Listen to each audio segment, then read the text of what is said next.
সেদিন ওয়ারড্রবটা গুছোচ্ছিলাম, তাই ভাবলাম যে চলো তোমাদের সাথে আমার ব্লাউজের কালেকশানগুলো শেয়ার করি।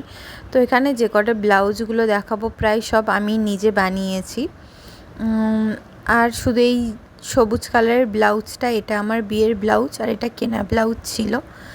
আর এই গোলাপি কালারের ব্লাউজটা দেখছো, এটা আমি ওই যে আরি ওয়ার্ক করে না ব্লাউজের ওপর, ওই রকম আরি ওয়ার্ক করবো ভেবেছিলাম, কিন্তু ওগুলো অনেক ধৈর্যের কাজ, আমি শেষমেশ করতে পারিনি। আরি ওয়ার্কের সমস্ত জিনিস আমি কিনেছিলাম করব বলে, কিন্তু করা হয়ে ওঠেনি। তো ইচ্ছা আছে অন্য কোনো একটা ব্লাউজে করব। তো আমার এই ব্লাউজগুলো তোমাদের কেমন লাগছে জানিও। তো আমার কাছে প্রচুর ব্লাউজ আছে, সব তো আর দেখানো সম্ভব নয়। তো এখানে প্রচুর ব্লাউজ পরে আছে, আর এই ব্লাউজটা আমি রিসেন্টলি বানিয়েছিলাম। তো ব্লাউজটার একটু কাজ বাকি আছে, আর ব্লাউজটা আমি মাত্র একদিনের মধ্যেই বানিয়েছি, কারণ পরের দিন আমার বিয়েবাড়ি ছিল।